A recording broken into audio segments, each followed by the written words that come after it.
ఏటి రాళ్లలో ఓఫీరు సువర్ణమును పారవేయుము అంటున్నాడు. ఎవరిని చేస్తారు ఆ పని? ఎవరు చెప్పినా ఎవరన్నా బంగారాన్ని మట్టిలో పడేయమంటే పడేస్తారా?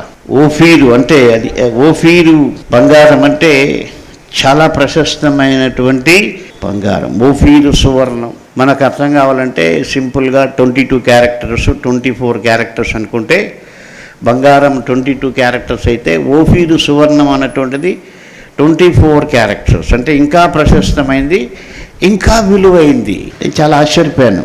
ఏంటి ఇందులో అర్థం? ఎవరన్నా పడేయమంటారా లేకుంటే పడేస్తారు? ఎవరు కూడా పడేయరు. నువ్వు ఎంతో ఆశపడి కొట్లాడి భర్తల్ని హింసించి అలిగి తెచ్చుకున్న బంగారాన్ని పడేయమంటే ఎవరన్నా పడేస్తారా? పడేయలేరు. అయితే ఇక్కడ అర్థం ఏంటంటే, నీవు దేన్నైతే ఎక్కువగా ప్రేమిస్తూ ఉన్నావో దాన్ని నువ్వు పడేయమంటున్నాడు దేవుడు.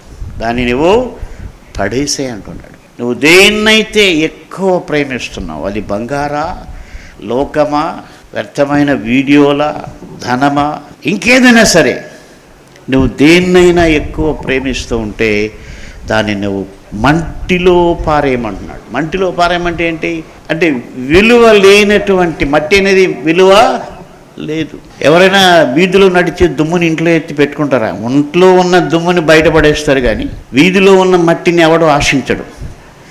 అంటే అక్కడ దేవుడు ఏం చెబుతున్నాడంటే, నీకు అత్యంత ప్రియమైంది, నీకు అత్యంత విలువైంది నువ్వు మంటిలో పారేయి. అంటే మంటితో సమానంగా నువ్వు దాన్ని చూడాలి.